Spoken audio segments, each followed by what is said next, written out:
Hey guys, it's your girl Kizzy Rock, and yes, Kizzy Rock is my birth given name. Happy Saturday evening. Want to say hey to all my subscribers, new as well as season. I got a word for you. Tap in. Happy Saturday, guys. In fact, I have an email response. So I'm going to read this email to you guys. I actually told her that it was too much for me to respond via email, so I was going to make a recording on it. Also, because I get a lot of emails on this topic, and I just figured it would make more sense to make a recording. And I think too that other people may be struggling in this area, and just haven't really reached out yet. So let me pull it up. Hi, beloved. I feel like you are literally the only person I can reach out to regarding this. I actually have been wanting to all week, but I kept thinking it will pass. It's not passing. This deep and painful feeling. I feel as if every day this week I have bawled my eyes out. I feel extremely triggered. Sorry. I feel extremely triggered. Everywhere I go, I see couples, couples, and couples. When I try and watch something again, couples. I feel like disappearing, but of course I cannot. All of my neighbors are married or in a relationship, but myself. I feel like I am constantly being reminded of how alone and single I am. I feel like a complete loser. To be honest, sis, I feel beyond agitated and irritated because I now have been hearing for years, all caps, years, God is uniting people. I just don't understand. I have done what God wanted and I've stopped dating and even having sex. Now, 2+ years later, I feel the most alone ever in my life with not a prospect in sight. I believe I have so much to offer, yet they say he gives us our heart's desires. I can no longer praise this as I am losing all hope. I feel like I am existing and even feel suicidal at times. I have my children, but I am so much more than being a mom. I feel like all I do is exist for everyone else, but there is no one to pour into me. I want partnership, companionship, and a helpmate. I feel like it's a shame to admit you want love. I want I am so blessed in life, except I feel all my life that I am doomed or cursed to never have true love. I feel like I will explode by keeping this inside. I have no one to speak with. I don't want to hear the same old I don't want to hear the same old from people. Just wait, it will happen. Love yourself, etc. I feel angry at God. There are billions of people on this planet and yet I feel tormented. Some people desire money, cars, etc. All I have desired is love, companionship. And month after month, year after year, I am weary, sis. I don't have any remaining faith. I guess I am not cut out for the spiritual walk. I have sacrificed and stood in faith, and now I feel like an idiot. More alone than ever before, I am so tired of being the only person all alone. All of my life, I have been treated like I am not worthy of love. Is this how it is for a person who constantly pours into others? I try so hard to be to be a good and kind person, and look at me. It's like they say, the good finishes last. I can feel bitterness, emptiness, and rage brewing inside. I feel God has led me astray and I have wasted so many years of my life. I feel he can easily bring me a mate, yet he chooses to leave me alone. I kept fighting this all week long, but it continues to linger. I feel so many emotions, and they are not good ones. God is not even giving me hope. It's like he just left me out here. How can one honestly continue to hold on to faith when there is nothing to give you hope? Everything I have experienced and suffered over my life, all of the healing and work I have done, I feel now will be lost. Am I not deserving? What have I done so horribly that I am not deserving of partnership? Thank you so much, sis, for listening. I feel like how can I encourage others to pray and lean towards God when he doesn't show up for me. Woo! This is deep. This is deep. This is deep. And the first thing I want to say, sis, before I break this down for you is thank you for your honesty and transparency, because religion have conditioned folks to think that you can't be honest with God about how you're feeling. Not just with your situation, but just whatever. Any disappointments, frustrations that you feel is almost like religion will make you think like you got to just suck all that stuff in. And I think that's why a lot of people get to the point where they're depressed and even suicidal. When in fact, the God that I've experienced, God is very, very, I can't think of a word right now, that he allows you. Now, you don't want to get disrespectful, right? Let's keep that clear. It's not that you're being disrespectful, but you are venting your frustrations.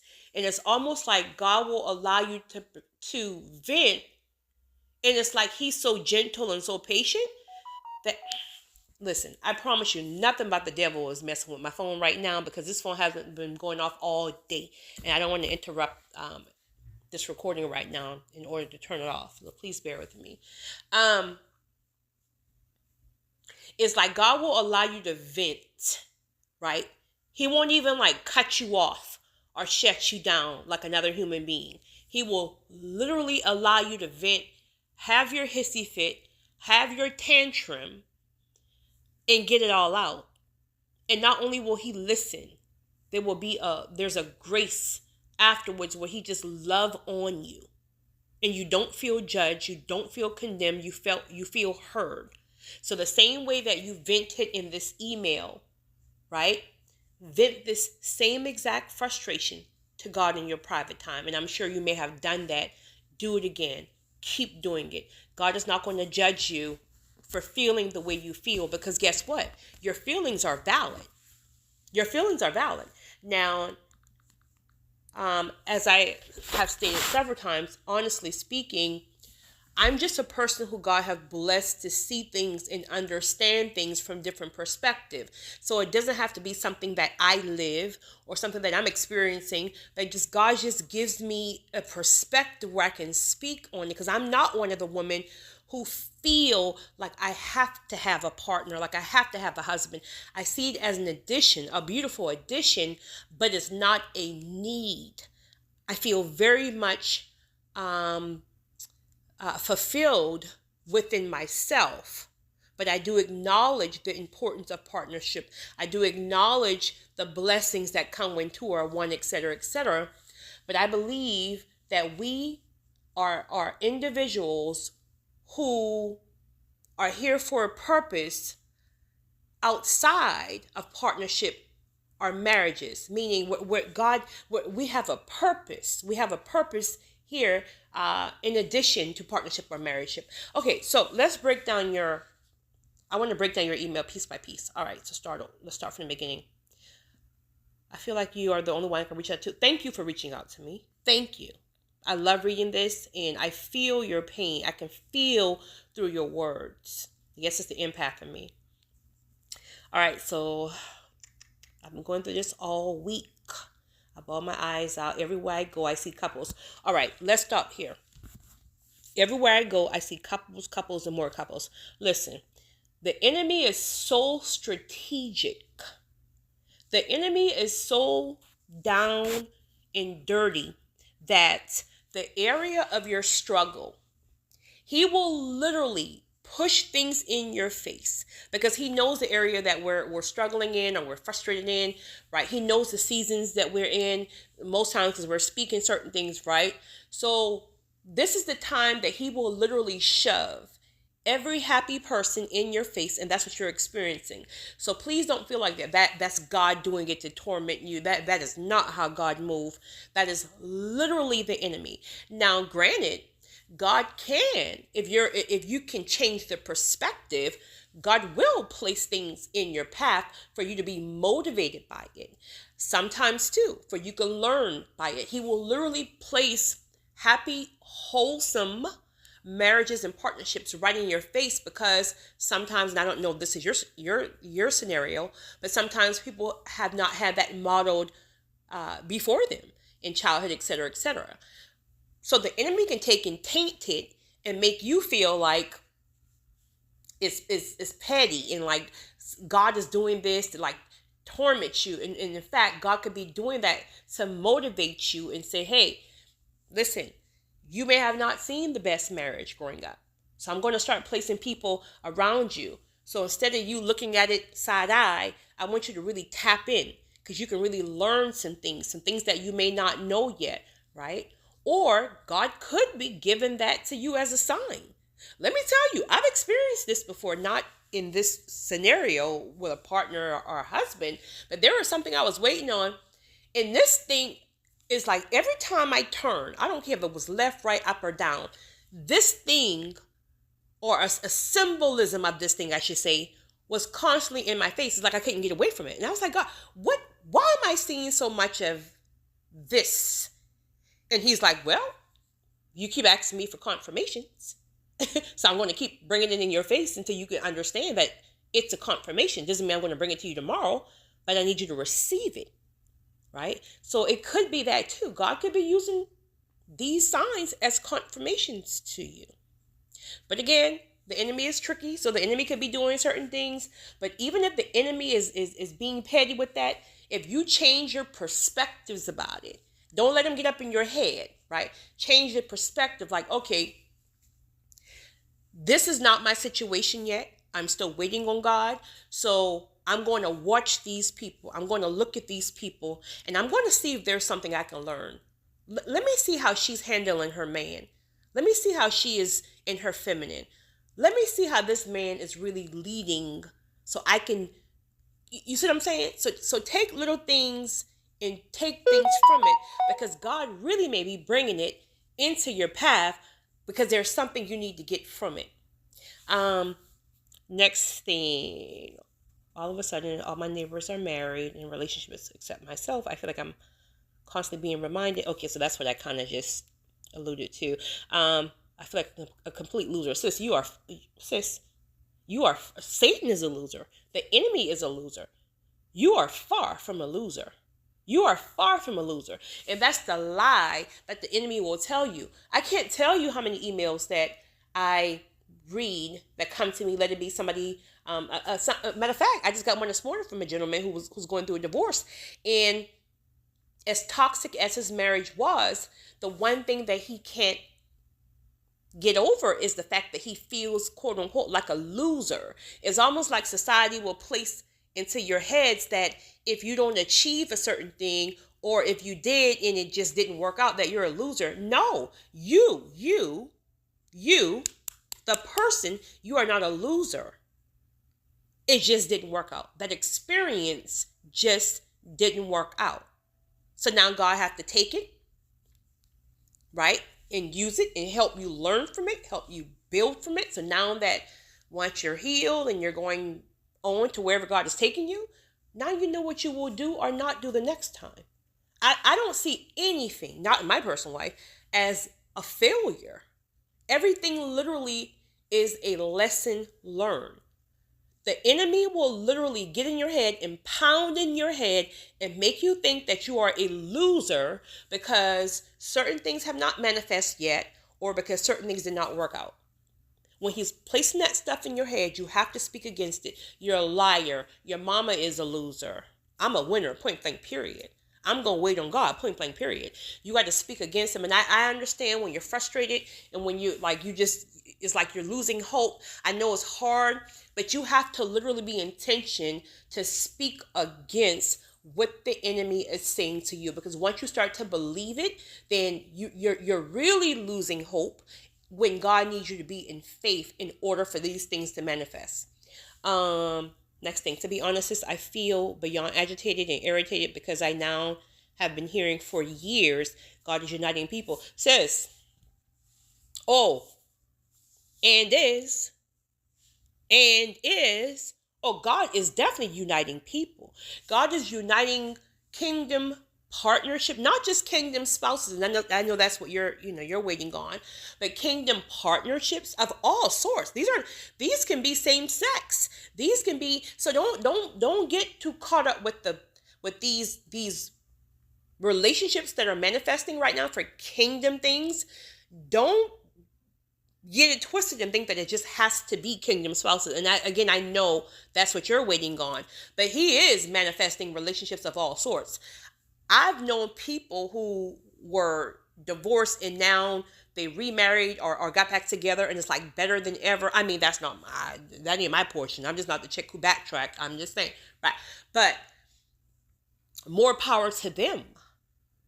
God you can, like, literally, you walk out your front door and you're meeting people and it's like, boom, kingdom connections. I get it all the time. So he is, without a doubt, he is connecting people. But be sure that you're not so locked in on the kingdom spouse thing or the partnership thing that you are also potentially missing partnerships of different sorts that God can be having right in front of your face, but because it doesn't look like a kingdom spouse, because some things may not even look like a kingdom spouse potential right off. It can literally look like a business partner, and God can change your desires.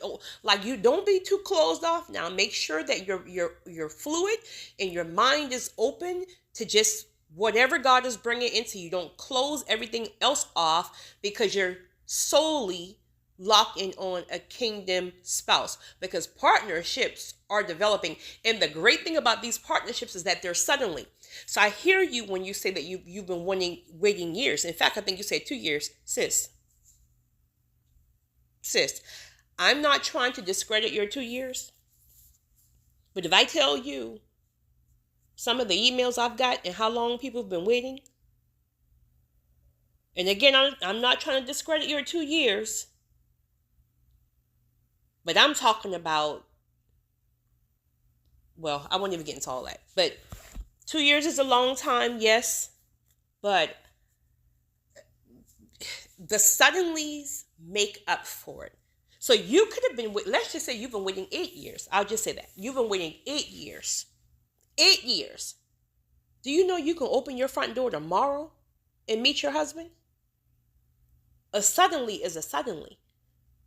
That's the thing. We don't know when suddenlies are suddenlies. They just happen. So it's not, and then here's the thing. Here's the thing. With these kingdom partnerships, they're immediately. This is why some of you can experience this. Like when you meet people, like this has been going on with me since probably the last couple of years, right? Ordained partnerships in whatever way. It's like when you meet the person, there's an instant connection. They're your soul tribe. So in saying that, let's just say you go to, I don't know, Home Depot looking for some candles or something tomorrow, and you meet a gentleman. Just say, this is not going to be no long 2-year out, long drawn engagement. They're instant. So it's almost like the years that you're waiting now for God to prepare you, etc., is almost like when people get engaged and they're engaged for all these years and stuff like that.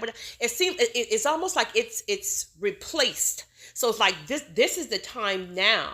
This is the engagement time now. And this is why, if you really are paying attention to kingdom marriages and stuff that are coming together now, you will hear, if you listen to the stories, it's like we met and 2 months later we were married. We met and 6 months later we were married. It's instant.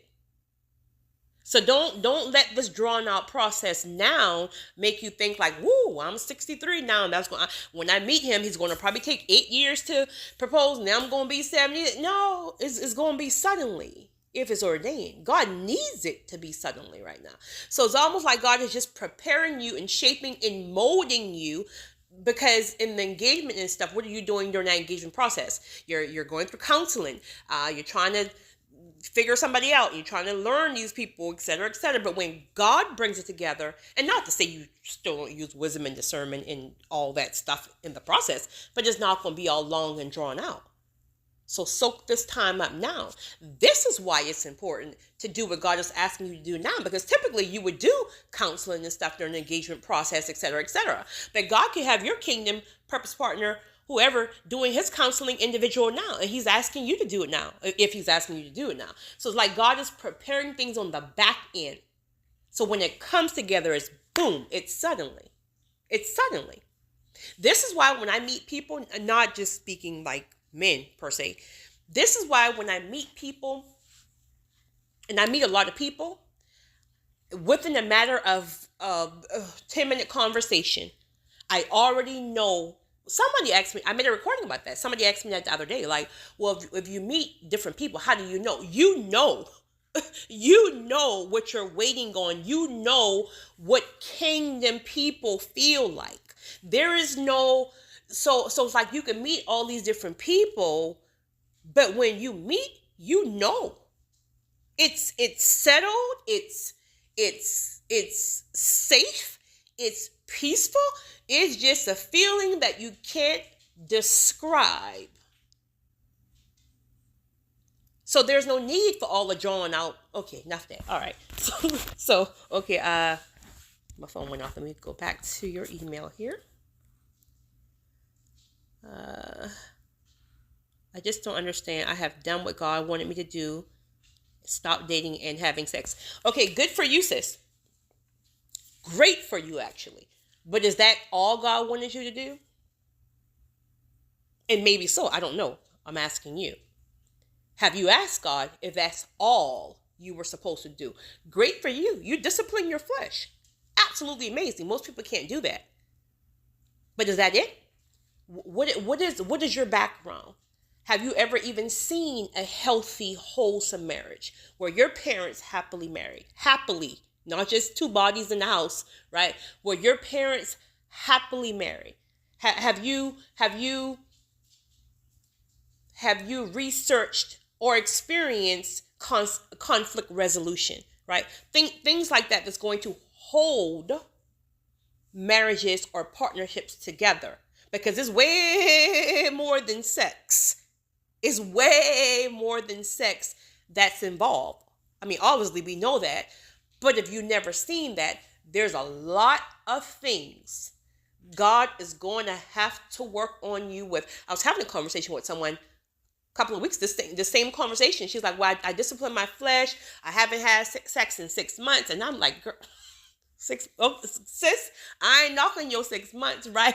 That's a long time, I guess. 6 months, sis? Like 6 months. Like, are you sure if the next little fine thing don't come next to you, you said 6 months, you might want to kind of put a little more time on that to really see what it is. But okay, you said 6 months, you're good. Okay, cool.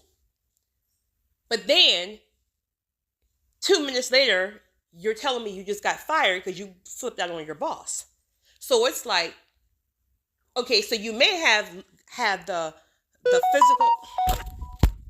physical flesh on lock, but you still haven't even disciplined your mouth to the point where you just lost a job. So you're not even disciplined enough in your emotions, but you're waiting on a husband. So does God need to work on your mouth? Does God need to work on conflict resolution? Does God need to work on getting some signalness out of you? Because everybody want marriage and everybody want this, but I don't think, and this is why listen, I've been transparent. Again, I know I'm rare in the sense of I'm not one of the women. I've just never been the woman again who have ever been, screaming for marriage. In fact, again, I've turned down two and a half proposals, right? 2.5, right? 2.5, literally 2.5 proposals because for one, it's just, well, I personally didn't feel that it was a could you bring that here, please? I'm sorry. I didn't feel like it was a calling in that season, right? In that season. But also because I'm wise enough to know that is way more involved than what people think.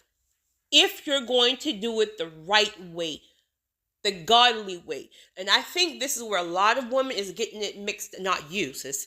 A lot of women are getting it mixed up. Like, I just want a husband because it looks great on my arm. Yes, I can cook. Yes, I'll sex him every night. But yet, when it comes down to certain things, they want to rise up in their flesh. I ain't doing that, and I ain't doing this.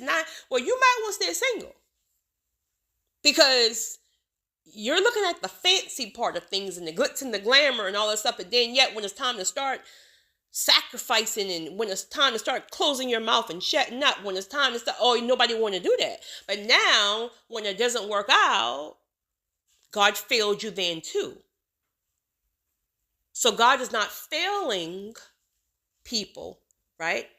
God is trying to save people because God knows that we say we're ready for something, but yet we're failing the test where we currently are. You want a husband, but you're still popping off at the person at the red light. You want this, but you still don't want nobody to tell you what to do. You want this, but you can't. So I've realized, if I haven't realized anything else, I've realized that no matter how much we want something, how bad we want something, how long we've waited, how much we've cried, how much we've vented, I have learned that will not move the hand of God. What I've learned personally, what will move the hand of God in any situation now, right? What will move the hand of God is a few things. Number one, first and foremost, is your obedience to what he's asking you to do. And I mean, it cannot be half behind. You can't say, all right, I got 50% of the things done, God, bring it on. God don't move like that. So it's the obedience to what he's asking us to accomplish. We can think we've done it all. We can say, well, I've checked off 5 things. If it ain't every single thing that God have told us to check off, we ain't going nowhere. Next, this is the biggest thing that I've learned. And I've lived this probably all my life. maybe up until maybe the last 6 months, I finally came to my complete senses. God is not going to move when your spirit is not settled. When you're still like this in that emotional place, right? He recognizes your emotions, but it's not like he's going to honor your emotions, right? He's going to recognize them. He's going to soothe you and all that stuff because he don't want you to be hurting. But that is not going to move God. God moves when we finally get to the place and say, you know what, God, your timing. I want it, but at the end of the day, I know, obviously, you know I'm going to mess something up. So can you please just give me patience in the process? Can you give me grace to settle my nerves in the process? Can you give me grace to work on my purpose and tap into the things that you need me to be tapping into right now?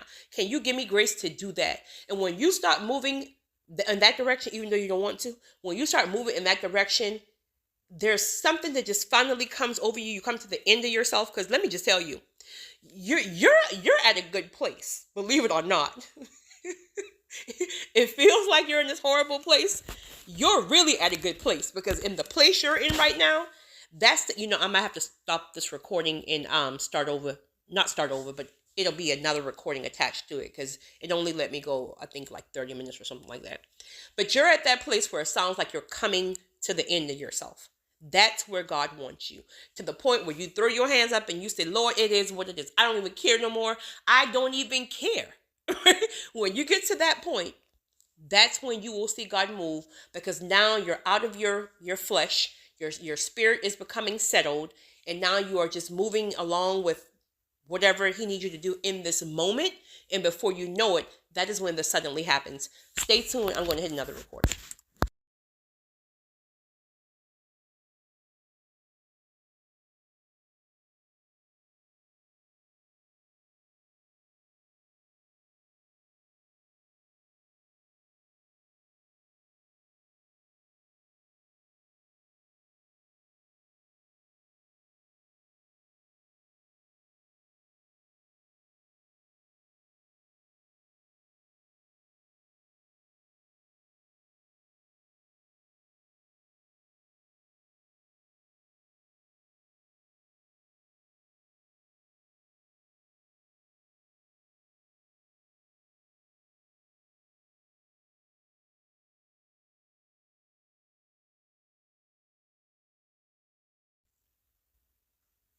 Okay, so now for 2 plus years, I feel like I'm the most alone ever in life with no prospect in sight. Okay, first of all, that's very common where you are. That feeling of being alone is something about before God opens the door and blessing you. You enter this season of the wilderness where God, it seems like He removed every person, everything, not just people, but like, I don't know, I can't describe it. But you're lonely, and it seems like all you got is you and God. I mean, you have no desires, you have no hobbies, you have no friends, you have nobody to talk to. It's something He does in that wilderness before he opens doors, where He literally gets you to a place where you are so lonely. Like, you can be sitting in the middle of your living room floor just crying lonely. And that's a place where you're going to find Him more. In that place right there, you're going to get the thing about that, you have to be tapped in, right? Because if you're just lonely and crying and frustrated and you're fighting against it, you can't really get what you need. You can't get your downloads. But if you cry, fine. But bring yourself back to a place where you feel like, you know what, God, what do you need me to excuse me, what do you need me to get right now, right? Like, start reading your word, start worshiping, start doing whatever you do in order to hear from God. This lonely place, this place right here, when you feel like there's nobody, this right here is where you get all your information. God will start downloading to you the type of person that's coming, not type of person, but certain things that you may need to war against, certain things you may experience. He'll start putting you on game about this person before they come. That way, when some of these things start occurring, or you start see certain things or whatever, you will already put on game about it. So you won't be so quick to run, and shun them when things get tough or whatever. He will show you certain things. Also, sometimes the weight is about the other person.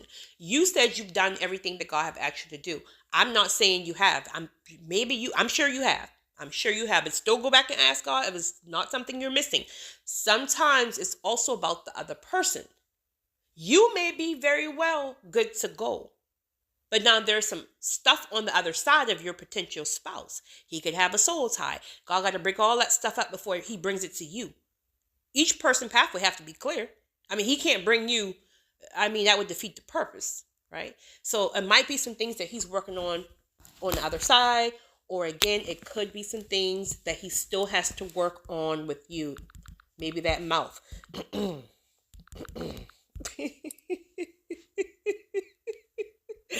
No prospect in sight. Listen to this. Let me tell you about that prospect in sight, right? Now, there's a group of people who God have already alerted, and you know who your peoples are. You know who your kingdom peoples are.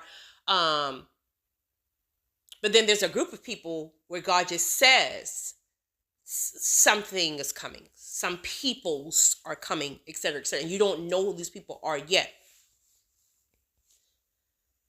Since that can change tomorrow, this man can ring your doorbell. It's like, seriously, no, quote unquote, no prospects in sight. Like, sis, honestly, this can literally change tomorrow morning. Tomorrow morning, you can be going out of your door and somebody's ringing your doorbell because they thought John and Mary lived at this address. And they're looking for John and Mary, honey. Let me tell you, God is a strategic God. I promise you, His ways are not our ways. And I promise you this, the way you think it's going to happen is not going to happen that way. It's going to develop in a whole different way, a way that you didn't even expect. So don't worry about no prospects in sight. Also, be sure that you haven't already met the prospect and that you're overlooking it, right? That's the one thing. I don't know, but don't get caught up in no prospects in sight, because that can literally change tomorrow. Literally. I believe I have so much to offer, yet they say He gives us our heart desires. I can no longer praise this. I am losing all hope. God does give us our heart's desires, but let me tell you what I've learned personally. He changes our desires to His. And obviously, that's where you are, which is great. But I'm speaking in general here. He does give us the desires of our heart, but he changes our desires. But now yours have been changed. Obviously, he changed your desire to marriage, and that's what you want. And God will give you the desires of your heart, but God never promised you when. Right? He said he'll give you desires of your heart. Yeah, I know you're frustrated. But he never. It's not like God said to you, "Hey, I'm gonna give you desires of your heart on May 20. What's the day? 20th, May 20th at 7:32 p.m. This man's gonna knock on your front door. Get ready, May 20th, 2023. God didn't say that. And if somebody say that, they're lying. That's why I tell people, stop listening to these folks who's giving you certain days on May. No. Now, I'm a firm believer because God, I know this for a fact because I've experienced this. God can give you certain seasons, right? He can give you certain seasons, and you can tell because you can feel it, the season that you're in. Like, oh, God did say this, and I feel it's coming on in this season. But like those dates and times, just be very, very careful right there. And I'm not saying it can't happen, but just be very careful with there. I feel like I'm just existing, and even suicidals. I bind it up right now in the name of Jesus. I rebuke and bind up any suicidal spirit. Satan, you're a liar. You and your no edges. The devil is a liar. Point blank, period. We ain't doing that. And it says you need to rebuke anytime that spirit comes up in your head. Rebuke it on sight. Point blank, period. Don't even play with that nonsense. Point blank, period. First of all, excuse me, if you're feeling that way because of not having a spouse, honestly, this might not be easy to hear, but I don't care about no feelings. I give it to you the way the Holy Spirit give it to me. You got some more work to do. This could be why you're delayed, because you got more work to do. There's nothing wrong at all. As you stated in the email later on, there is nothing wrong with wanting love. We're human beings. But there is something wrong where you feel like there is nothing to live for if there's not a man, a person, a partner, or a spouse in your life. That's a very dangerous mindset, because guess what? People are people. So let's just say God bring this man tomorrow, and he starts acting the fool on you a year from now. What you going to do when he leave you? What are you going to do when he leave you? You're going to blow your brains out because a man, you got men everywhere you look, and you're going to blow your brains out because a man leave you when you got choices up out here? So God really ain't going to release, if that's the mindset, because God got to get you to a point where you good with or without one. There's nothing wrong with wanting one. Beautiful thing. There's nowhere in the world your life should be based upon living if a man is in your life. You got purpose. Purpose alone will fulfill you. This is how you know when you're tapped into purpose. Purpose alone will fulfill you. A man, a woman is an addition, a beautiful partnership, all that great stuff. Yes, whatever. But purpose alone fulfills you. So you still have more work to do. And I know you don't want to hear this, because when we want, honey, we ain't got time to be talking about no purpose. I want a man. I ain't got time. But with that mindset right there, that right there could be potentially why God is holding off on you, because obviously you got more work to do. And to save that, and I know you're not saying you will kill yourself if a man don't come. I get what you're saying. You're full of despair. But then think about it. How does that make God feel? How does that make God feel that God is right here, everywhere, at your beck and call, and you feel like, well, if I can't such and such, I just feel like how does that make God feel? That's really like a slap in the face. And of course, you're not doing it intentionally, but it is what it is. Let me tell you something. And this is what a lot of people do and don't realize, and I've done this before and didn't even realize it in the past. You can be idolizing the promise. You can be idolizing the desire. And if that's what you're doing, God really ain't gonna move then. Let me tell you what God will do when that happens. Because sometimes you don't even realize you're doing it. You just like, well, I'm in alignment and I'm focused on this thing because God said it. So I'm just doing this thing with God, and you don't even realize that you're making an idol out of the promise. Here's what God will do with that. God will shut it down. God will throw you in a season where whatever that promise is, you can't even smell that promise. He will shut it down so you can get focused 100% back to him in that wilderness where you feel all lonely, where you're at right now. God shut the promise down. He didn't take it from you. He's going to give it back to you. But he got to get you to the point where you idolizing God. He's getting you to the point where you won't care what man walk out. That man can leave you to death in the wedding, honey. You not thinking, child, please, boy, go do what you. I'm focused back on my Lord. Period. But when you start putting people in the place of God, God will snatch it. God will shut it down. And it feels like God is being mean, but God will not have no other gods before him. Point blank, period. I have my children, but I am more. Listen, sis. I have my children, but I am so much more than being a mom. Listen, I'm glad you said that. I don't have children, so I don't really like swerve in certain lanes or whatever. But I wish a lot of more people would get this, right? I think being a mother is an amazing thing. It ain't my portion, or at least not. I don't know, but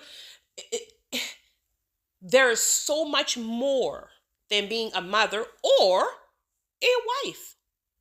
There's purpose. So you have great children, right? So invest right now in your children. Invest in your purpose. Invest and keep leveling yourself up. And before you know it, that suddenly will happen right before you know it. But keep leveling yourself up for you and your kids. I want partnership, companionship, and helpmate.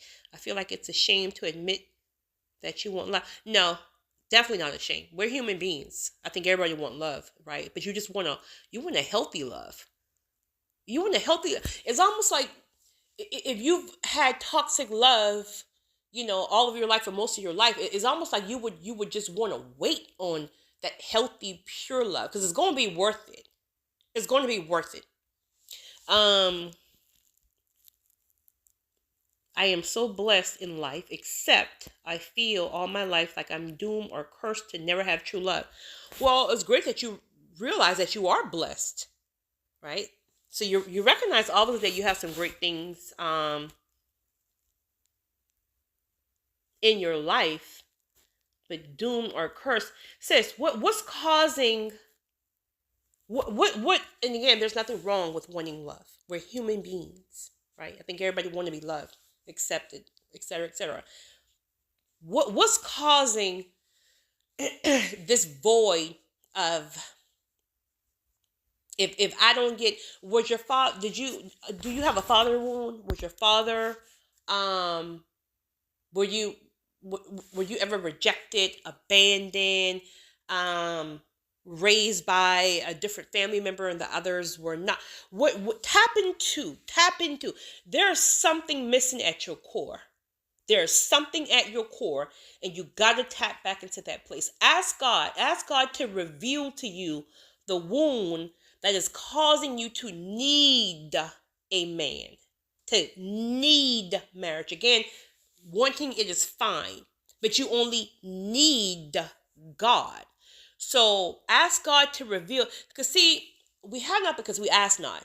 There may be some things that you are really struggling with, and the enemy is blind you to those things. So ask God to reveal to you the wound that you potentially could have that is causing you certain things. Also ask God to reveal to you the things that you need to be working on, or you may have missed or just kind of walked away from prematurely when God had made it clear to you that this is something that he needed you to work on and perfect before he opened certain doors. I feel like I'm going to, and you're not cursed. I bind that up in the name of Jesus as well. Well, then again, you're not cursed, but ask God to reveal to you too if there's any type of generational cycles and generational curses that can be in your bloodline, right? What's up with your family? Is there anybody happily married? What's the history of your mother, your aunties, your such and such? What does that family line of marriages and partnerships look like? Is everybody just toxic and living together because we got turned together? We living together because the light bill in my name and the water bill in his name, and we put it in Sarah's name when she was 2, so we can't go no. Oh Jesus Lord.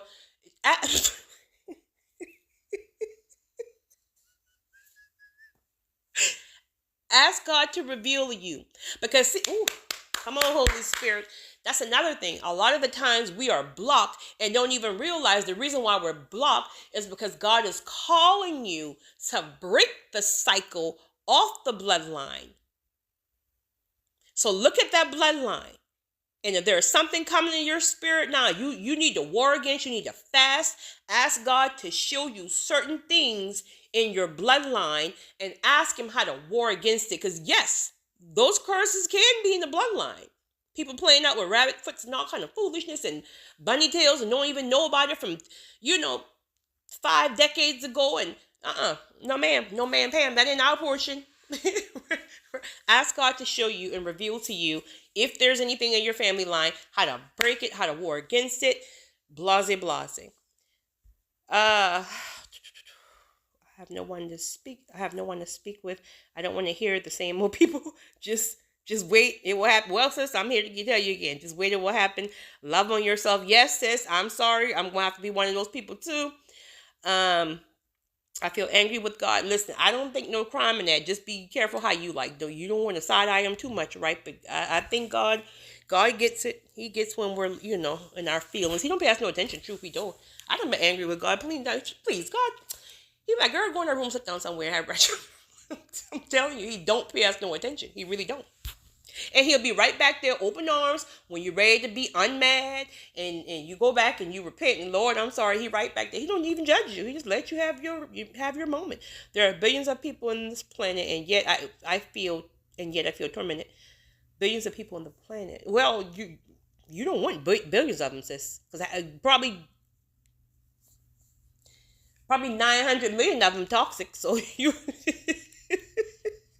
And yet I feel tormented. You're not tormented. Some people desire money, cars, etc. And all I desire is love, companionship. And month after month, year after year, I am weary. Great for you, right? I'm like you. I don't, all that money and cars. And don't get me wrong. I like a nice, but that stuff don't move me like that. It just doesn't. So great for you for being cut from a different cloth and being one of the few women out here with myself who are just not moved by that physical stuff, right? But your love will come, sis. I don't have any remaining faith. I guess I'm not cut out for the spiritual walk. Sis, listen, let me just tell you, honey. Let me just tell you. I am probably one of the most determined individuals who I know, right? I'm one of the most strongest person who I know. And I'm telling you, honey, this thing ain't no joke. I ain't talking about no man and this thing ain't no joke. Let me just tell you, right? But I'm not going to sit here and say I'm not cut out for it and I'm not going to say you're not cut out for it because, God, we have to move in God's strength. See, that's the thing. I think sometimes what happens is we get weary, we get weak, and so we start trying to move in our strength. That's when we're just like, we are nothing, first of all. Like ain't nothing we can do, right? So you got to remember to always tap into, right? Even when you are weak, you're tapping into God's strength. But it's not easy, sis. This spiritual walk, this thing ain't for the faint of heart. Let me just tell you. And I feel like I'm not going to say God set you up because that's not what God do. But it's like God is so strategic. He's not going to show you everything. When he tap you in that shoulder and you answer that call for whatever your call is, right? It ain't always church. But whatever your call is, honey, God show you bits and pieces. Because, honey, if he would show us the whole picture and the things we have to go through, woo, honey, we ain't got time for that. Right? But then once you start getting into it, it's almost like, I don't want to say quicksand, because again, you're not trapped, because you can still go back, but it's almost like you don't want to go back. So it's like, I ain't